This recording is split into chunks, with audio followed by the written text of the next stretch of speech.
Pozdrav ljudi i dobrodošli u novu epizodu Kompasa. U današnjoj epizodi nećemo ništa učiti psa, ova epizoda će biti samo kratka i u današnjoj epizodi Astra upoznaje Helu. Ko je Hela? Hela je pas kojeg je uzeo moj prijatelj i kamerman Marko. Pa evo, sad će on doći sa Helom. Pozdrav svima. Bok cura, odi. Ovo je prvi put da su vani da se upoznaju. Bilo je jednom iza zatvorenih vrata, a evo sad.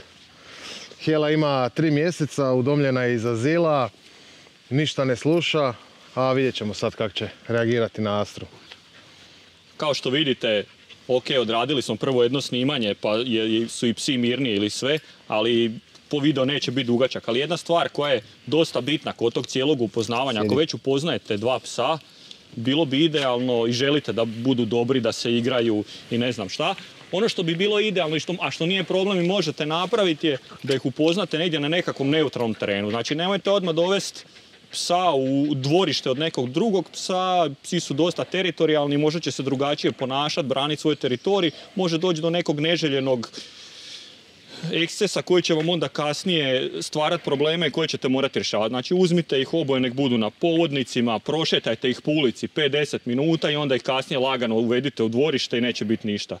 Hela je malo lajavija i hoće ono i krenuti, ali Astra je već sad i starija i sve, pa ne reagira uopće, tak da sve super, sve pet. Ali kažem, znači ovaj video je kratak, čisto da vidite, ja se nadam da ovo nije zadnji video u kojem će Hela nastupati, da ćemo ju ubaciti u neke sljedeće videe.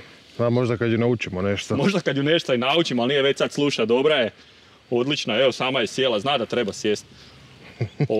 Ali kažem, ovo kad upoznajete pse, čisto da imate to na umu, ako možete uzmite ih, prošetajte ih po ulici 5-10 minuta, nek budu na povodnicima, ako će neki odreagirati, a čisto vrijedi i za 2 odrasla psa. Nek se upoznaju na povodnicima, ako bude bila neka reakcija od nekog od pasa, da imate na povodcu, da možete napraviti korekciju ako treba, ali u većini slučajeva to se uvijek bude super. Evo, šetali su koliko? 50 minuta su se upoznavali.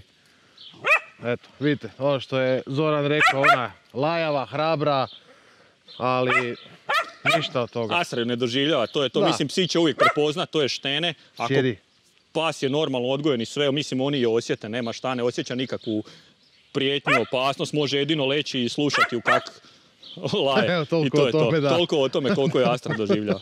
Bravo, cura. Dođi, odi. Bravo, curice. Ništa, ekipa, to je to. Astra i Hela su se upoznale. Like, share, subscribe i vidimo se u sljedećem videu. Pozdrav!